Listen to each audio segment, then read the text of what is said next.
आप विश्वास करेंगे, हमारे देश में एक ऐसा गांव है जिसमें सिर्फ 75 घर हैं, लेकिन 75 से ज्यादा आईएएस, आईपीएस, पीसीएस अधिकारी दे चुका है। यानी हर घर में एक अधिकारी है और इसीलिए इस गांव को कहा जाता है अफसरों का गांव। कौन सा है ये गांव और क्या है सफलता का राज, वो मैं आपको बताता हूँ। उत्तर प्रदेश के जौनपुर जिले में माधोपट्टी नाम का एक गाँव है जिसमें अब तक 47 तो आईएएस, आईपीएस अधिकारी ही बन चुके हैं। एक परिवार तो ऐसा है जिसमें 17 आईएएस, आईपीएस अधिकारी हैं। हर पीढ़ी के बेटे बेटी बहुएं सब अधिकारी। और सिर्फ अधिकारी नहीं, इस गांव के कई लोग ISRO, Bhabha atomic research centre, world bank जैसे बड़े ऑर्गेनाइजेशन में उच्च पदों पर हैं। यहाँ तक भी कहा जाता है कि यूपीएससी, पीसीएस के पेपर के बाद गांव की महिलाएं भी साथ में बैठ के पेपर पर चर्चा करती हैं। क्या है इस गांव की सफलता का राज, अब वो समझते हैं। सबसे पहले 1952 में इस गांव से मुश्ताक अहमद पहले आईएएस अधिकारी बने।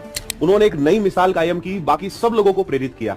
और जब हमारे बीच का ही कोई व्यक्ति सफल हो जाता है तो बाकी लोग भी वैसा बनने का सपना देखने लगते हैं और उसके बाद लगातार एक के बाद एक अधिकारी बनने की परंपरा शुरू हो गई। कुछ ही समय में गांव का माहौल ऐसा बन गया कि छोटे बच्चे को भी पता है कि उसे बड़ा होकर एक अधिकारी ही बनना है। इस गांव की साक्षरता दर 95% से ज्यादा है, जबकि उत्तर प्रदेश राज्य की साक्षरता दर 67% है और भारत की 74% है। कहते हैं कि आप उन 5 लोगों का औसत हैं जिनके साथ आप सबसे ज्यादा समय बिताते हैं। इसलिए पॉजिटिव हो या नेगेटिव, माहौल और संगति का असर पड़ता ही है। इसलिए हमेशा अपनी संगति सोच समझ कर चुनें।